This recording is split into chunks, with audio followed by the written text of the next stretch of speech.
If you want me to dance, you'll have to ask like a man who can hear the word no. I said it before I understood who was standing in front of me. The ballroom had gone strangely quiet. Rain whispered against the floor-to-ceiling windows of the Harrington Hotel, turning Manhattan into a blur of silver lights and dark streets, while a string quartet played beneath a chandelier that looked like it belonged in another century.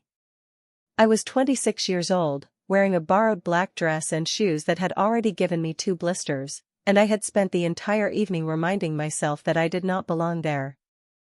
My name was Claire Bennett. I worked weekdays at a small neighborhood bookstore and weekends at the hotel when my rent demanded it. That night, I had been asked to fill in for a missing server during the charity gala. Nothing about my life involved billion-dollar foundations, private security, or men whose names made conversations stop. Then Ethan Callahan walked into the room. I didn't know his name yet. I only knew that people moved when he moved. Men in tailored black suits stood several steps behind him. Guests lowered their voices. A woman near the bar suddenly found her phone fascinating. Ethan wore a black tuxedo with a white shirt, no visible jewelry, nothing flashy. He didn't need it. His dark hair was brushed neatly back, and his expression was calm in a way that made the room around him feel louder. I had just finished carrying a tray of champagne when he stopped in front of me. His eyes met mine. Blue-gray. Steady. Impossible to read. Dance with me. No introduction. No smile. Just 4 words. I stared at him. Then at the ballroom. Then back at him. Excuse me? You heard me. I almost laughed. Almost. Instead, I shifted the tray to my other hand. I'm working. Then take 5 minutes. I don't think my manager would approve. His gaze moved briefly toward the manager, who was suddenly very interested in arranging napkins. That told me more than any introduction could have. I should have said yes. Or at least something polite. Instead, I heard myself say, I think you're used to people agreeing with you. Something changed in his expression. Not anger. Interest. Usually. Well, I'm not usually. For the first time that evening, someone near us stopped pretending not to listen. Ethan held out his hand. I looked at it, then at him. I said no. His hand lowered. He nodded once. Fair enough. And then he walked away. I stood there, completely confused. I had expected pressure. An argument. Something. Instead, he simply accepted my answer. 10 minutes later, I was helping clear empty glasses when the quartet began a waltz. The music rolled softly through the ballroom, elegant and almost melancholy. I glanced toward the dance floor. Ethan was there, surrounded by people who seemed to orbit him without ever getting close. Then he looked across the room. At me. He didn't beckon. He didn't speak. He simply waited. I don't know what made me do it. Maybe pride.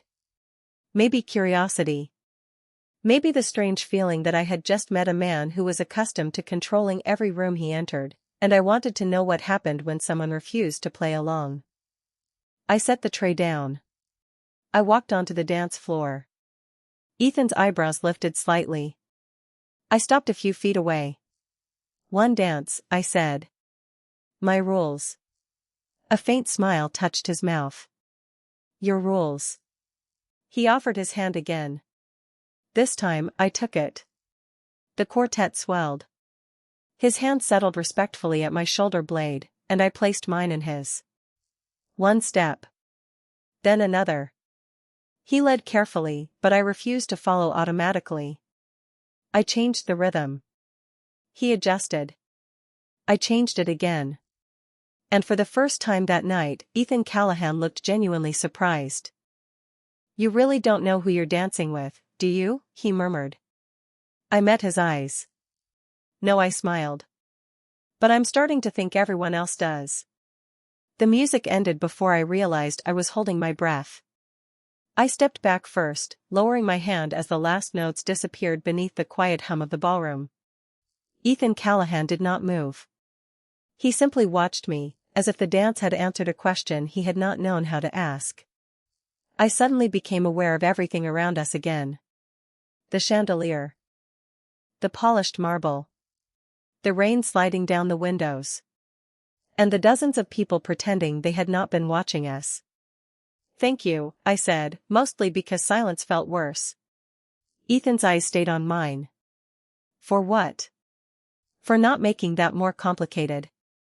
A quiet smile appeared. "You made it complicated." I almost smiled back. Almost. Then I remembered who he was. Or at least who everyone seemed to think he was. I stepped away. I should get back to work. Claire. I stopped. I had never told him my name. I turned slowly. "How do you know my name?" He glanced toward the service entrance.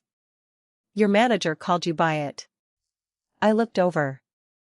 My manager was standing near the bar, watching us with the nervous expression of someone who had suddenly remembered an important appointment elsewhere. Ethan continued, "You have a habit of looking for exits." My stomach tightened. "I work in a hotel. I know where the exits are." "You checked 3 before you walked onto the dance floor." I did not know what to say. He had noticed. That bothered me more than it should have. "You observe too much. It is how I stay alive in my world." The words were calm, almost casual, but something about them changed the air between us. "And what exactly is your world?" I asked. Ethan looked toward the crowded ballroom. "One where people rarely say what they mean." I folded my arms. "That sounds exhausting." "It is." For one strange second, he looked less like the powerful man everyone feared and more like someone who had forgotten what ordinary life felt like. Then a server approached him and whispered something in his ear. Ethan's expression changed immediately. Not fear. Focus. He listened, nodded once, and looked back at me. "You need to leave." My heart skipped. "Why?" "Because I asked you to." I stared at him. "That is not a good enough reason." He almost laughed. "I was afraid you would say that." "Then try again." He looked toward the terrace. 2 men had entered through the glass doors, both dressed in dark suits. They did not look at Ethan. They did not need to. Something about the way they scanned the room made my skin prickle. Ethan stepped closer, keeping his voice low. "There are people here who are interested in something that has nothing to do with this gala." I glanced toward the terrace. "What kind of something?" "The kind that makes innocent people disappear from conversations." I swallowed. "Are you threatening me?" "No." His answer came immediately. "I am warning you." I should have walked away. Instead, I asked the question that changed everything. "Why do you care?" Ethan held my gaze for a long moment. "Because you were listening earlier." My heart dropped. The conversation I had overheard near the terrace suddenly returned to me. A shipment. A warehouse. A name I had never heard before. I had told myself it was none of my business. Apparently, someone else had decided otherwise. Ethan reached into his jacket and handed me a small white card. "No logo. Just a phone number. Keep this." I looked at it without taking it. "And if I do not?" "Then I hope I am wrong." That answer frightened me more than any threat could have. I finally took the card. His fingers never touched mine. "Go home, Claire." I looked toward the exit. Then back at him. "You first." Something almost warm crossed his face. "You are remarkably difficult." "You noticed." I turned and walked away before he could answer. I made it halfway across the ballroom when my phone vibrated in my pocket. I pulled it out. Unknown number. One message. "Do not trust the man in the black suit." I stopped walking. Slowly, I looked back. Ethan was still standing where I had left him. And somehow, across an entire ballroom, his eyes were already on me. The message was still glowing on my phone when I reached the hotel lobby. Do not trust the man in the black suit. I read it twice. Then a third time. My first instinct was to laugh. Ethan Callahan was standing 20 yards away, surrounded by people who seemed to know exactly who he was, and somehow an unknown number expected me to believe he was the dangerous one. The second instinct was worse. I believed it. I slipped the phone into my coat pocket and pushed through the revolving doors. Cold air rushed over my face. The rain had softened to a mist, and the city smelled like wet pavement and coffee from the cafe across the street. I stood beneath the hotel awning, staring at the traffic, trying to decide whether I was being paranoid. Then I noticed the black sedan parked across the street. Its engine was running. I could not see the driver clearly through the rain-streaked windshield. Maybe it was nothing. New York had thousands of black sedans. Still, I tightened my grip on the small white card Ethan had given me. I hated that I had taken it. I hated even more that I was considering calling the number. My phone vibrated again. I nearly dropped it. Another message. He knows you saw everything. I looked back through the glass doors. Ethan was no longer in the ballroom. My pulse quickened. I stepped away from the entrance and walked toward the corner. 1 block. Then another. I told myself I was simply going home. I told myself I did not need anyone's protection. I had survived 26 years without a mafia boss telling me where to go. I could survive one strange night. Then I heard footsteps behind me. Not close. Not threatening. Just there. I turned. A man in a gray coat was walking in the same direction. He looked ordinary. Completely ordinary. That somehow made me more nervous. I crossed the street. He crossed too. I turned onto a narrower avenue. So did he. My breath caught. I reached into my pocket for my phone, but before I could unlock it, a black sedan rolled slowly beside the curb. The rear window lowered. Ethan was inside. Get in. I stopped. Absolutely not. He sighed softly. Claire. How did you know where I was? Because you were followed. I looked behind me. The man in the gray coat had disappeared. My stomach tightened. Ethan opened the rear door. You have 30 seconds to decide whether you trust me.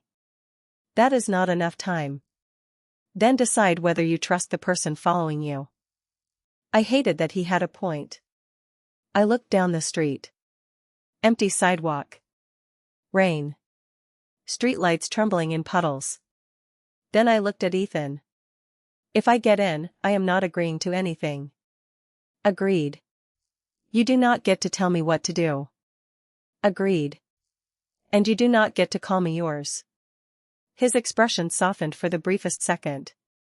I would never call you something you did not choose to be. That answer stopped me. It was not what I expected. I climbed into the car. The door closed quietly behind me. Ethan sat across from me instead of beside me, leaving a deliberate space between us. The driver pulled away from the curb. For several seconds, neither of us spoke. Then Ethan looked at the phone in my hand.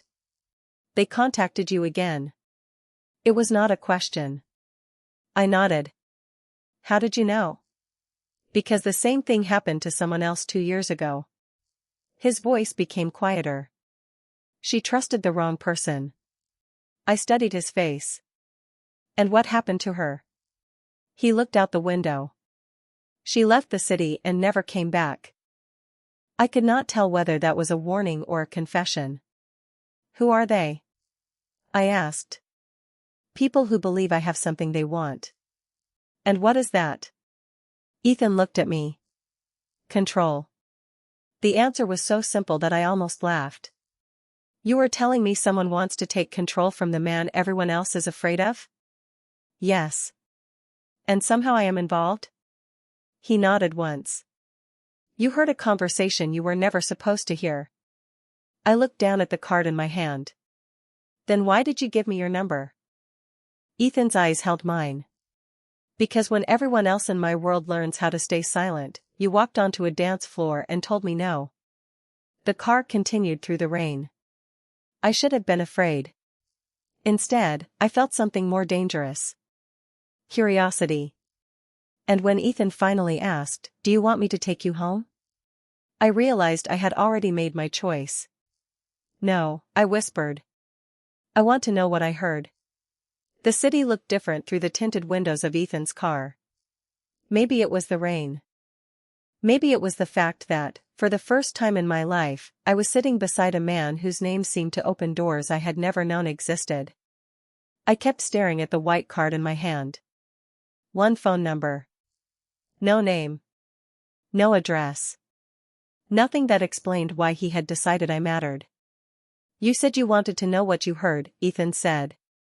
"I do." "Then start with what you remember." I closed my eyes for a second. The ballroom returned instantly. The terrace. The low voices. The crystal glasses trembling in my hands. Two men were talking near the terrace, I said. They mentioned a shipment arriving Thursday. Warehouse 17. Ethan's expression tightened. Anything else? They mentioned someone named Petrov. Silence filled the car. The driver kept his eyes on the road. Ethan looked out the window, watching the city lights slide across the glass. "That name means something to you," I said. "Yes." "What?" "It means the people who sent you that message are not guessing anymore." I felt a chill despite the warmth inside the car. "What does that mean?" "It means they know you heard them." I looked down at my phone. "Then why did they warn me about you?" Ethan answered without hesitation. "Because fear is easier to create than trust." I studied him. "That sounds like something a mafia boss would say." He glanced at me. "You finally said it." My heart skipped. "So it is true." "Yes." No denial. No excuse. Just one word. I looked away, suddenly aware of how close the reality felt. The man beside me was not simply wealthy. He was not simply influential. He lived in a world built on secrets, loyalty, and quiet agreements. Yet he had spent the last hour making sure I had choices. That contradiction bothered me. "Why did you not tell me?" I asked. "Because I wanted you to decide whether you could trust me before you knew the title." "That makes no sense." "It does if you understand my world." I turned toward him. "Then explain it." Ethan was quiet for several seconds. "In my world, people hear the name first and the person second." His voice was softer now. "You heard me say your name. You heard me accept your no. You saw me dance with you. I wanted that to be what you remembered." Something inside me shifted. Not trust. Not yet. But something close to it. The car slowed as we approached a private entrance beneath a tall stone building. I looked outside. "Where are we?" "Somewhere safe." "That is not an answer." "It is the only one I can give you tonight." The car stopped. Ethan stepped out first, then opened my door. I hesitated. "You are not taking me to your house." "No good." He nodded toward the entrance. "This is a private office. No one here knows you." I followed him inside. The lobby was quiet, warm, and almost unnervingly ordinary. No grand staircase. No marble fountain. Just dark wood, soft lighting, and a small elevator. Ethan pressed a button. As the doors closed, I finally asked the question that had been sitting in my mind since the gala. "What exactly do they want from you?" He looked at the floor numbers rising above the doors. "A ledger." "What kind of ledger?" "Names. Accounts. Agreements." I swallowed. "And you have it?" Ethan looked directly at me. "No," I exhaled. Then why are they after you? His answer came quietly. Because they think you know where it is. The elevator stopped. The doors opened. I stepped out, then froze. On the wall opposite us hung a large photograph from an old charity event. Hundreds of people filled the ballroom. I recognized the hotel immediately. But that was not what stopped me. Near the edge of the photograph stood a younger Ethan, maybe 20 years old. Beside him was a woman I had never seen before. Around her neck was a small silver pendant shaped like a waltzing pear. I looked at Ethan. His face had gone completely still. Who is she? I asked. He stared at the photograph for a long moment. Then he whispered, my sister. The word stayed between us. My sister. I looked back at the photograph, then at Ethan, trying to connect the calm man beside me with the younger version staring out from a life that seemed impossibly far away. What was her name? I asked. Ethan did not answer immediately. His eyes remained on the photograph. Emily. His voice had changed. Softer. Almost distant. Emily Callahan. I stepped closer to the picture. She looked about 20 years old, with light brown hair and a bright smile that made the entire photograph feel warmer. The silver pendant around her neck caught the light. Two tiny figures, curved together as if they were dancing. She looks happy, I said. She was. Ethan finally looked at me. Before everything changed. I turned toward him. What happened? He walked past me toward a quiet sitting area at the end of the hall. I followed. He poured himself a glass of water but did not drink it. Emily disappeared 8 years ago. My chest tightened. Disappeared? She left one evening and never came home. I waited for more. Nothing came. And the ledger? I asked. His jaw tightened. The ledger appeared 3 weeks after she disappeared. I stared at him. You think she took it? No, the answer was immediate. I think someone wanted me to believe she did. That changed everything. I sat across from him. So the people looking for you think the ledger is connected to your sister. They believe Emily knew where it was. Did she? Ethan looked down at his hands. I do not know. The silence that followed felt heavier than the rain outside. I thought about the photograph again. The pendant. The waltz. The way Ethan had looked at it. Why does she have that necklace? I asked. He looked up. It was our mother's. I glanced toward the photograph.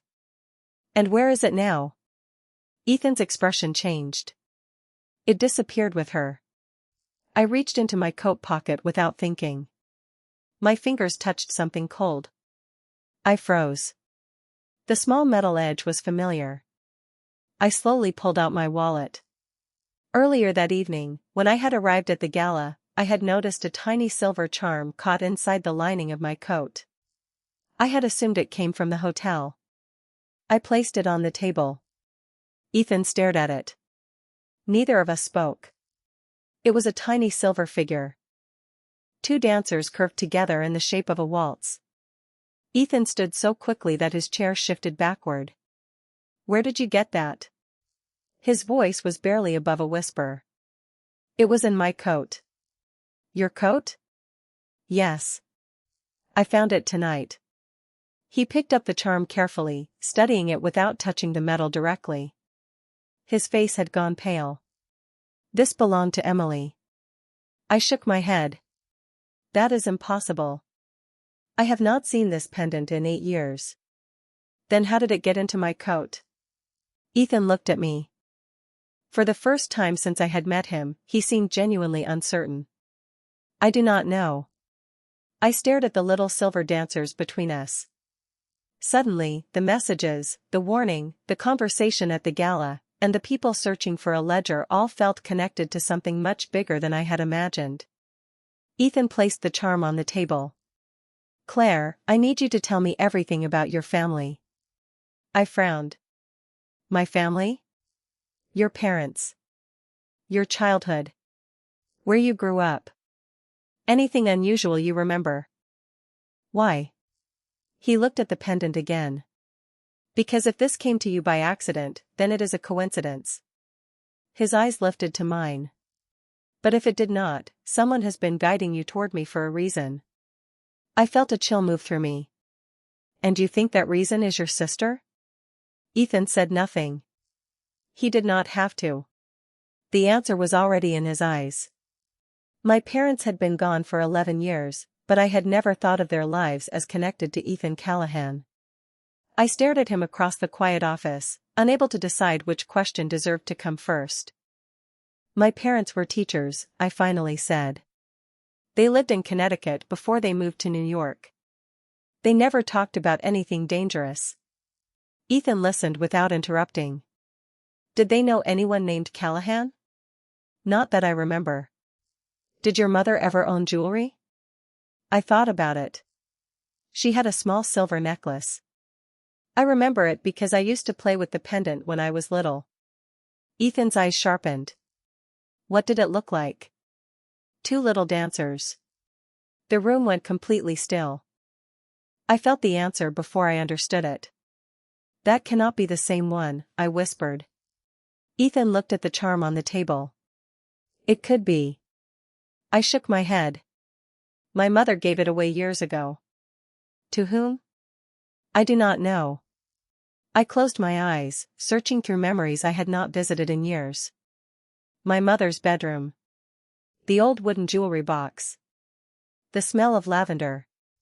Her voice telling me that some things were better kept safe than explained. Wait. I opened my eyes. There was a photograph. What photograph? My mother and another woman. I was maybe 8 or 9. They were standing at some kind of charity event. Ethan leaned forward. Do you remember the woman? No. But I remember my mother calling her Emily. Ethan went completely still. I felt the room change. You knew my sister, he said. I did not. Your mother did. Maybe. I looked down at the charm. Or maybe I am remembering it wrong. Ethan shook his head slowly. You are not. He walked to a cabinet and removed a thin folder. He opened it carefully and placed an old photograph on the table. I recognized my mother immediately. Same smile. Same light brown hair. Same dress I remembered from childhood photographs. Beside her stood Emily. They were laughing together. My hands began to tremble. Where did you get this? I whispered. From Emily's things. I looked closer. There was something written on the back in faded blue ink. Ethan turned it over. My mother's handwriting stared back at me. Some promises survive the people who make them. I read the sentence twice. What does that mean? Ethan sat down across from me. I do not know. You are the one who has been investigating this for 8 years. And I have learned one thing. He looked at the photograph. The closer I get to the truth, the more I realize Emily was protecting someone. Who? He looked at me. I felt my heart sink. I think it was your family. I pushed back from the table. That makes no sense. It will. He reached for another document, then stopped. There is something else. What? The night Emily disappeared, she called someone. My breath caught. Who? Ethan looked directly at me. Your mother. I stared at him. My mother's death had always been an accident in my memory. A simple car accident on a rainy evening. Nothing mysterious. Nothing connected to a mafia family. Nothing connected to a woman who vanished 8 years before. Yet suddenly every detail felt different. What did they talk about? I asked. Ethan's expression softened. I do not know. The call lasted 47 seconds. And then? Emily disappeared. I looked at the silver charm again. Why would she leave this behind? Ethan was silent for several seconds. Then he said, maybe she did not. The words settled over me like cold rain. I looked toward the window. Dawn was beginning to brighten the city, turning the glass pale gold. We had been talking all night. Somewhere between fear and questions, I had stopped thinking of Ethan as a stranger. That frightened me more than anything else. Then his phone rang. He answered. His face changed as he listened. What happened? I asked. Ethan slowly lowered the phone. Someone accessed an old archive tonight. Which archive? He looked at the silver charm. Emily's. The archive had been accessed at 5:17 in the morning. I stared at Ethan, trying to understand why that number suddenly felt important. Who accessed it? I asked. I do not know yet. But you can find out. Usually. He picked up his phone again and walked toward the window. Outside, Manhattan was beginning to wake. Delivery trucks moved through wet streets. Coffee shops switched on their lights. People hurried toward subway entrances, unaware that one old secret had just reopened a door that had been closed for 8 years. I looked at the photograph of Emily and my mother. What was in the archive? Ethan did not answer immediately. Letters. Photographs. Financial records. Personal notes. And something about my family? Maybe. He turned toward me. There is only one way to know. You are going to show me. I am. He opened a drawer and removed a small key. But before we do that, I need you to understand something. What? You can leave. I blinked. What? You can walk out of this building right now. I will have a car take you home. You can block my number. You can forget everything you heard tonight. I looked at him. And what happens then? I continue looking for the truth. Without me? Yes. His answer was simple. That was what made it difficult. He was giving me the choice I had expected him to take away. I looked at the photograph again. My mother. Emily. The pendant. 47 seconds. 8 years. None of it felt accidental anymore. Take me to the archive, I said. Ethan studied me. Are you certain? No, I stood. But I am tired of being the only person in the room who does not know what is happening. Something almost like approval appeared in his expression. Then come with me. We walked through a quiet corridor into a private elevator. The doors closed. I leaned against the wall, exhausted after a night that felt like a week. Ethan stood opposite me, checking messages on his phone. Neither of us spoke until I noticed the faint music coming from his phone. A recording. Soft piano. Then strings. A waltz. I looked up. What is that? Ethan stopped the recording. Emily's favorite song. She used to dance to it? Every Sunday. His voice became distant. She would make me dance with her when we were children. I smiled despite myself. You? I was terrible. I find that hard to believe. He gave me a brief look. You should have seen me. The elevator doors opened. We stepped into a lower level of the building. The archive was smaller than I expected. Rows of cabinets. Soft overhead lights. Dustless shelves. Everything carefully organized. Ethan unlocked a glass cabinet and removed a thin box marked with Emily's name. He placed it on the table between us. My hand stayed at my sides. Open it, he said. Why me? Because if there is something inside meant for you, I think you should be the one to find it. I lifted the lid. Inside were photographs, letters, an old notebook, and a small envelope. My name was written across the front. Claire Bennett. I stopped breathing for a moment. I have never seen this. Ethan did not move. Neither have I. I opened the envelope with trembling fingers. Inside was a single sheet of paper. The handwriting was my mother's. Claire, if you are reading this, then Emily was right. Trust the man who knows how to listen, not the man who expects obedience. I looked up slowly. Ethan was watching me. My eyes returned to the page. Beneath the first sentence was another line. And when the music begins again, ask him why he stopped dancing. I looked at Ethan. What does that mean?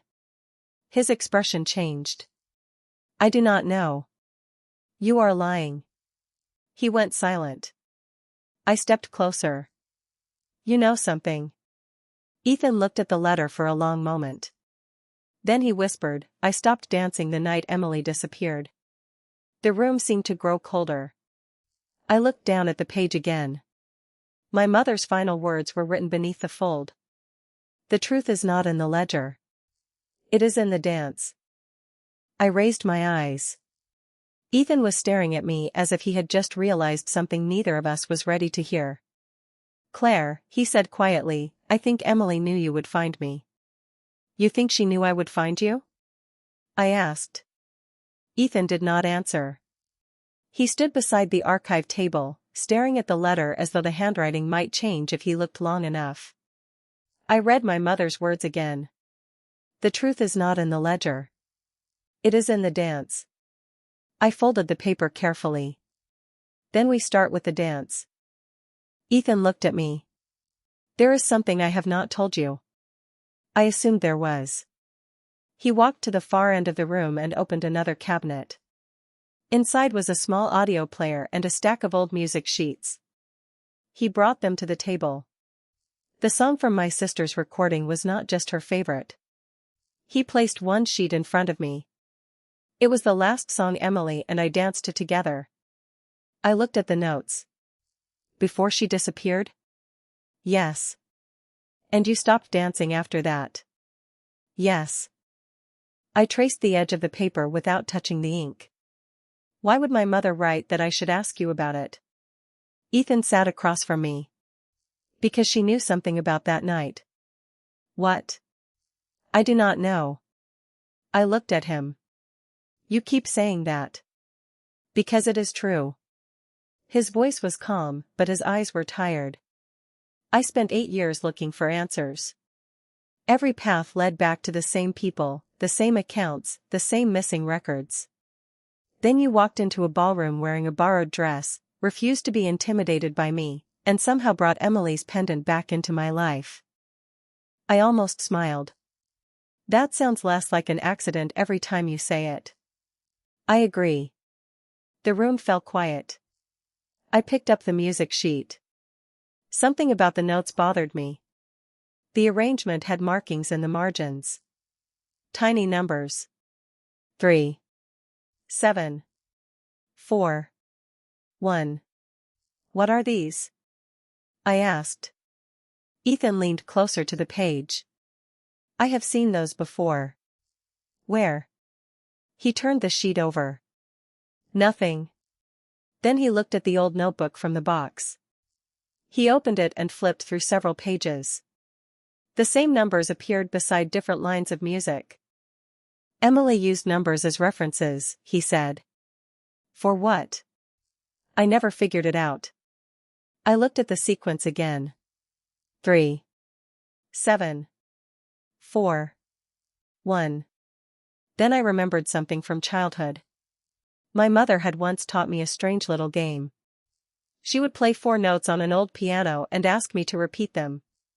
I had forgotten about it completely until that moment. My mother did this too, I whispered. Ethan looked up. What did she teach you? I tapped the numbers. She called it the 4-step game. His expression changed. Can you remember the notes? I closed my eyes. 1 note. Then another. Then 2 more. My fingers moved across the table as if the piano were still in front of me. 3, 7, 4, 1. Ethan stared at me. Those are not random numbers. I know. He took the notebook and placed it beside the music sheet. Together, the markings formed a pattern. A series of dates. Addresses. Names. Then one final entry appeared on the last page. It was an address in Manhattan. I recognized it immediately. "That is the hotel," I said. Ethan looked at me. "The Harrington?" I nodded. Why would Emily hide something there? He turned the notebook toward me. Beneath the address was a handwritten sentence. "Where the first dance began, the last secret waits." My heart began to race. Ethan closed the notebook. "We go there tonight." I looked at the clock. It was almost 7 in the morning. "You mean tonight?" "Yes." "Why wait?" He looked toward the archive door. "Because whoever accessed Emily's files knows we found something." I frowned. "How do you know?" Ethan's phone vibrated. He checked the screen. His expression became unreadable. "Because they just sent another message." "What does it say?" He turned the phone toward me. 6 words appeared on the screen. "Ask Claire what her mother promised Emily." I stared at the message. Then I looked at Ethan. "I do not know what she promised." Ethan's voice was quiet. "Maybe you do. You just do not remember yet." "Maybe you do. You just do not remember yet." Ethan's words followed me all the way home. By 7:30 in the morning, I was standing inside my small apartment in Queens, staring at the rain-covered window and trying to force 11 years of forgotten memories back into focus. My mother had always been private, but she had never seemed mysterious. She baked cinnamon bread on Sundays. She kept handwritten grocery lists on the refrigerator. She sang softly when she cleaned. She had never once mentioned a mafia family, a missing woman, or a promise that could somehow connect our lives to Ethan Callahan. Yet now I could not stop thinking about the little silver dancers. I opened the drawer beside my bed and pulled out the old wooden box I had kept since my mother died. Dust covered the lid. Inside were photographs, birthday cards, a faded ribbon, and a small brass key that I had never known what to do with. I picked up the key. Something about it felt familiar. Then I remembered my mother's voice. "If you ever need answers, Claire, look where the music begins." I froze. The words came back so clearly that I could almost hear her standing behind me. I had been 8 years old. She had been sitting beside an old piano in our living room, smiling as she taught me the 4-step game. 3 notes. 7. 4. 1. I had thought it was only a game. Now I wondered if she had been teaching me something else. My phone rang. "Ethan." I answered immediately. "Where are you?" he asked. "Home." "Stay there. You are very good at giving orders." There was a pause. "Claire, I am serious." "So am I. I found something." His voice changed. "What?" "A key." Silence. "Describe it." I told him. He was quiet for several seconds. "Do not touch it again." "Why?" "Because I have seen that key before." My heart started beating faster. "Where?" "In Emily's notebook." I looked at the brass key in my palm. "Then I am coming to the office." "No, Ethan." "Claire, listen to me. Someone is watching the building." I looked toward my window. The street below was busy with morning traffic. Nothing seemed unusual. "How do you know?"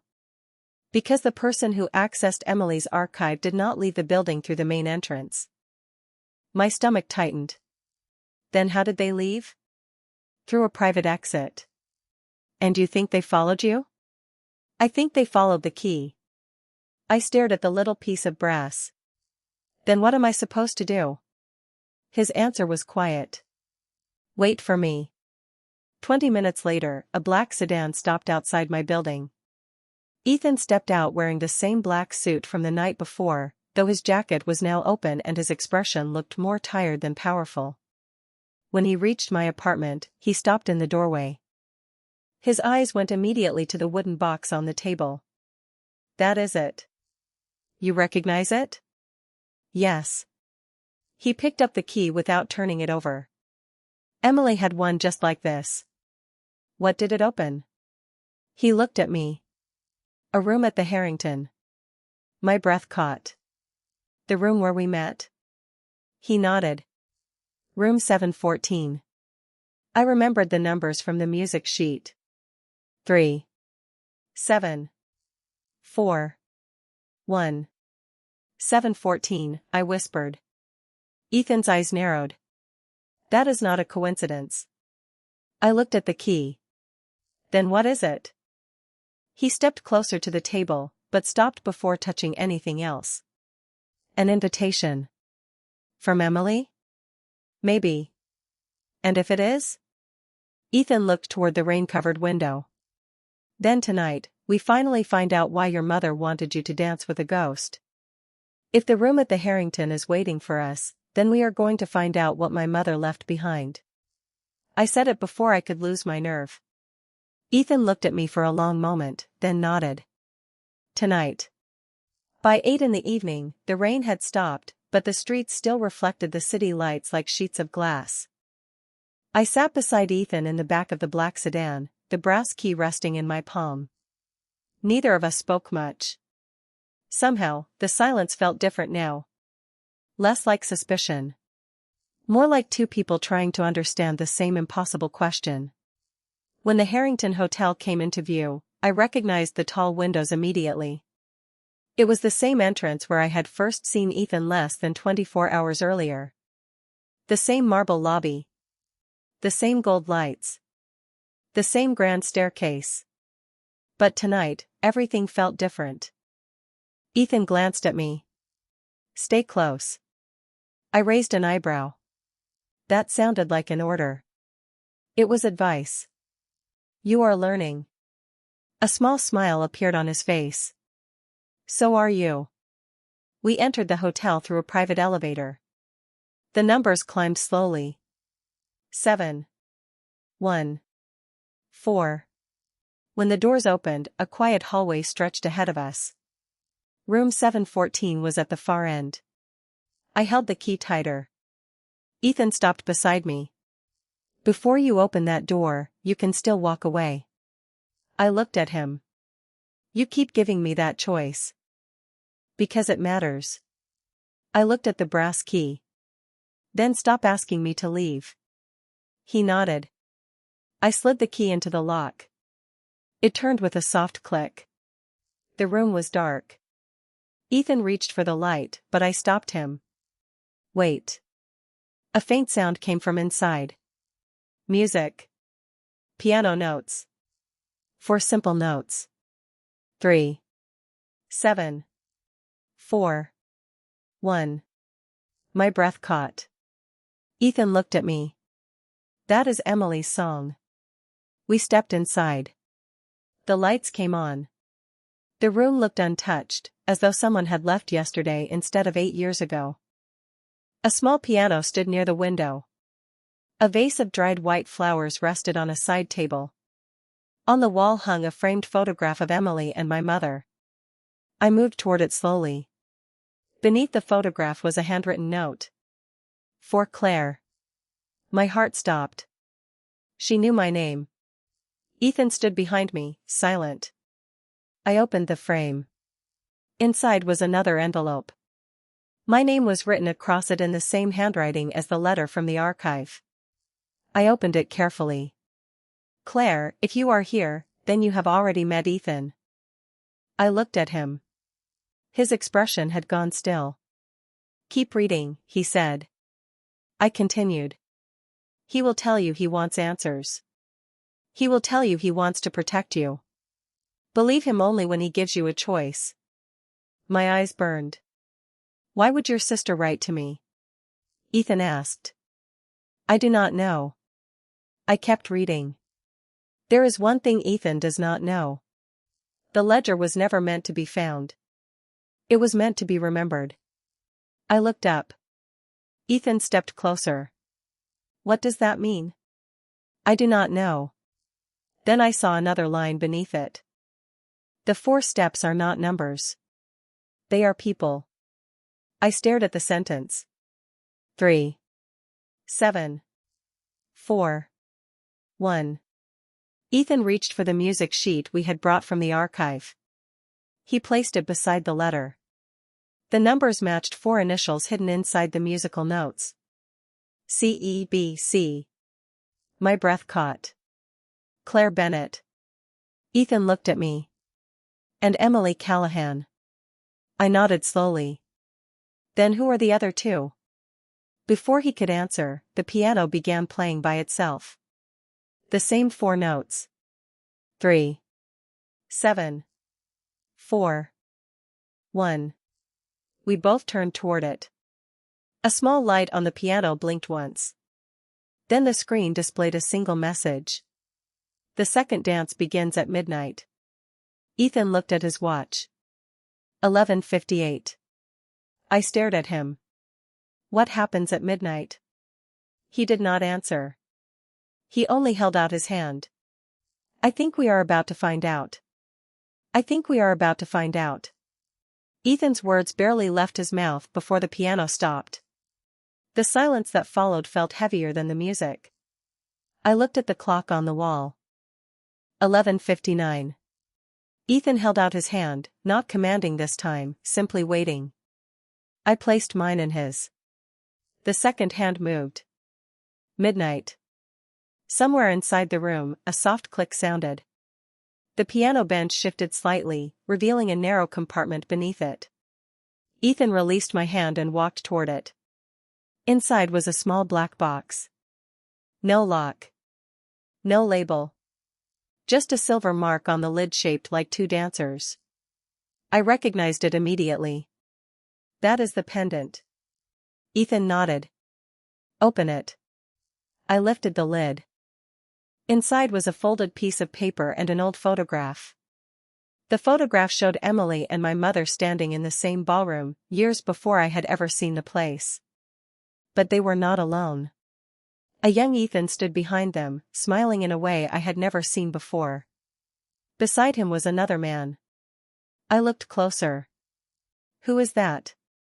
Ethan's expression changed. Daniel. Your brother? My uncle. He took the photograph carefully. He disappeared from the family years before Emily did. I frowned. Why? Ethan turned the picture over. Another sentence was written on the back. 4 people. 4 promises. 1 truth. Beneath it were 4 names. Emily Callahan. Margaret Bennett. Daniel Callahan. And Ethan Callahan. My heart began to pound. My mother and your family made a promise together. Ethan stared at the names. Yes. What promise? I do not know. I opened the folded paper. It was not a letter. It was a page from a notebook. 4 short lines were written in my mother's handwriting. Emily protects the truth. Daniel protects the ledger. Ethan protects the family. Margaret protects Claire. I read the final line twice. My hands went cold. My mother was protecting me. Ethan looked at me. That is what it says. From what? Before he could answer, the hotel lights flickered. Then the piano began playing again. This time, it was not the 4 notes. It was a complete waltz. Ethan looked toward the door. We are not alone. I felt my chest tighten. Who is here? Someone who knows about the room. The music continued, soft and steady. Ethan looked at me. Claire, remember what your mother wrote. Believe you only when you give me a choice. He nodded. Exactly. Then he stepped back from me. You can leave. I stared at him. Now? Yes. And you? I will stay. Why? He looked toward the hallway. Because this was meant for me too. I looked at the open box, the photograph, the 4 names. Then I looked at Ethan. I am staying. His expression softened. You do not have to. I know. I stepped beside him. That is why I am. The music grew louder. A hidden door at the far end of the room slowly opened, revealing another hallway. Ethan looked at me. Whatever is behind that door changes everything. I took a breath. Then we walked through it together. He nodded. We moved toward the opening. The hallway was lined with old photographs, each one showing the same 4 people at different points in time. Emily. Margaret. Daniel. Ethan. Then I saw the final photograph. My mother was standing beside Emily. Both were holding the same silver pendant. On the back of the photograph was a date. August 13, 2007. Beneath it, one sentence. The night we chose who would carry the truth. I looked at Ethan. Who carried it? He stared at the photograph, then at me. I always thought Emily did. And now? He slowly shook his head. Now I think your mother gave it to you. Then we find out what your mother gave you. Ethan's words stayed with me as we continued down the hidden hallway. The waltz followed us through the speakers, soft and distant, like a memory refusing to disappear. I kept thinking about the photograph. My mother. Emily. The pendant. The date. August 13, 2007. I had been only 7 years old then. Too young to understand promises.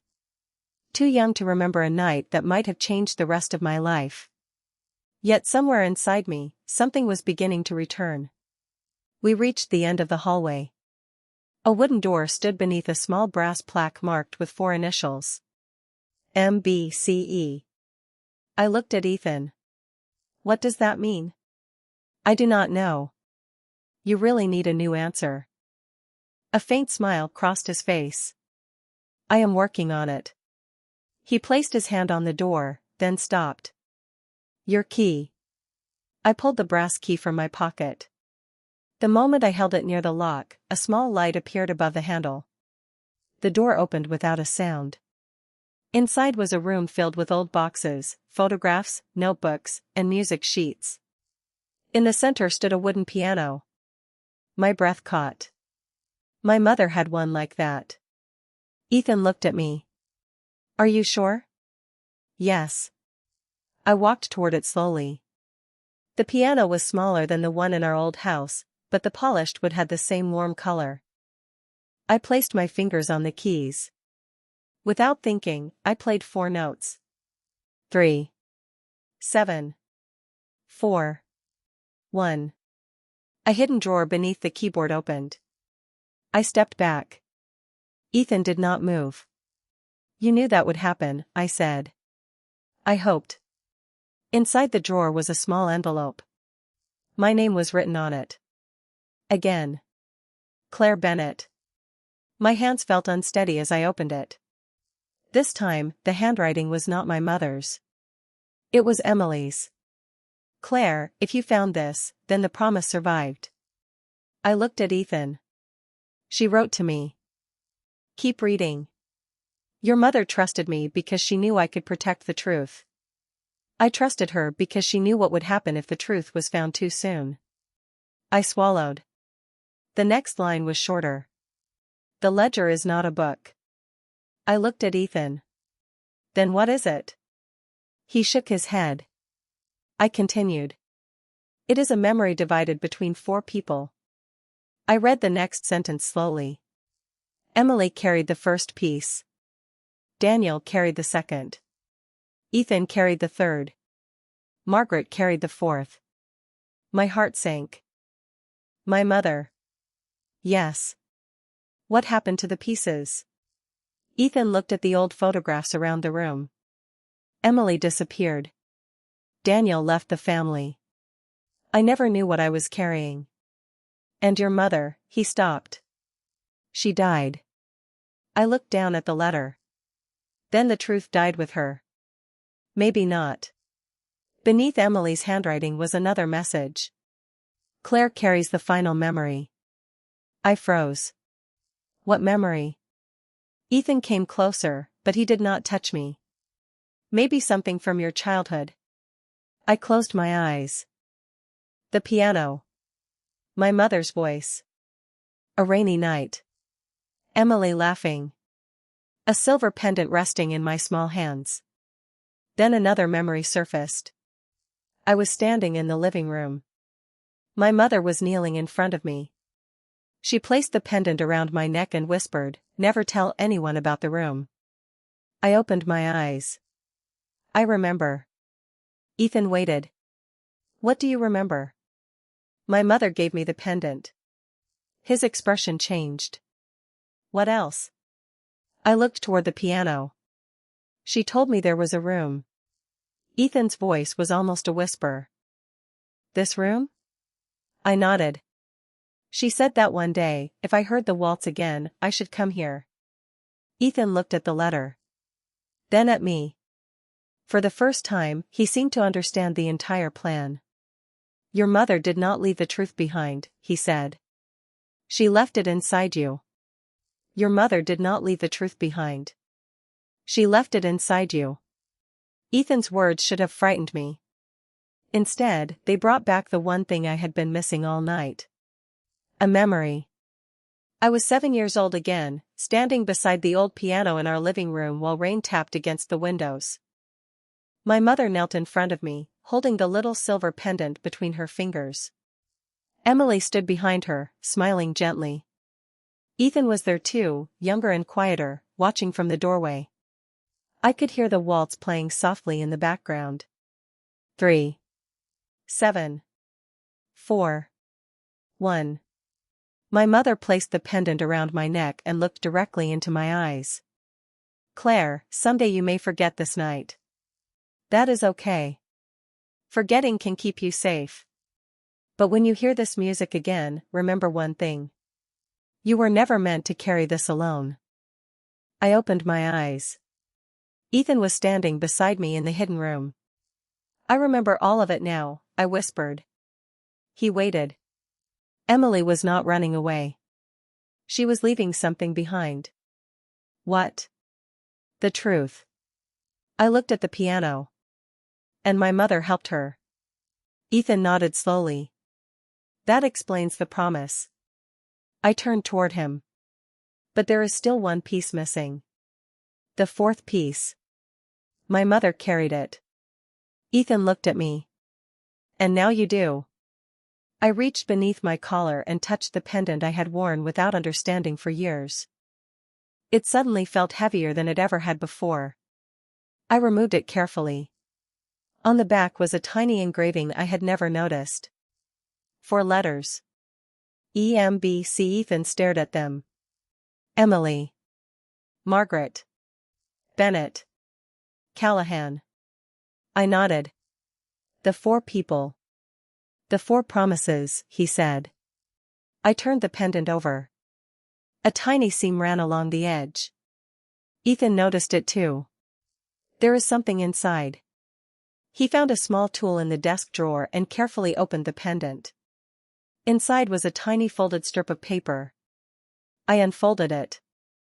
4 words were written in my mother's handwriting. Trust the one who listens. I looked at Ethan. Neither of us spoke. Then I understood why she had written it. My mother had known the kind of man Ethan could become. She had also known the kind of man he could choose to be. Ethan looked away. Claire, there is something I need to tell you. What? I spent 8 years believing power was the only way to protect people. He paused. Emily tried to teach me otherwise. I listened. She believed that if I ever found the truth, I would have to choose between controlling it and letting it go. His eyes met mine. I finally understand what she meant. I smiled faintly. You are going to let it go? Yes. He looked toward the shelves filled with records and secrets. I am going to give everything to the people who should have had it all along. I knew what that meant. The ledger. The names. The agreements. The secrets that had controlled people for years. He was willing to surrender the one thing that gave him power. Not because someone forced him. Because he had finally learned that protection without freedom was another kind of prison. "And what happens to you?" I asked. Ethan gave a quiet smile. "For the first time, I do not know. We left the hidden room just before sunrise. The ballroom downstairs was empty. Pale morning light spread across the polished floor. Ethan stopped near the center and looked at me. "One dance." I raised an eyebrow. "You are asking?" "I am asking." I placed my hand in his. The music began softly. This time I did not challenge his lead. He did not try to control my steps. We moved together, slowly, carefully, each giving the other room to choose. The city outside was waking. The secrets were no longer ours to carry. And somewhere between the first turn and the final note, I realized the greatest change was not that Ethan Callahan had fallen in love with a woman who refused to obey him. It was that he had finally learned love was never about obedience. It was about choice. He could rule a city. He could command a room. But that morning, beneath the fading lights of an empty ballroom, he learned the one thing power could never give him. The freedom to be chosen. And I chose him.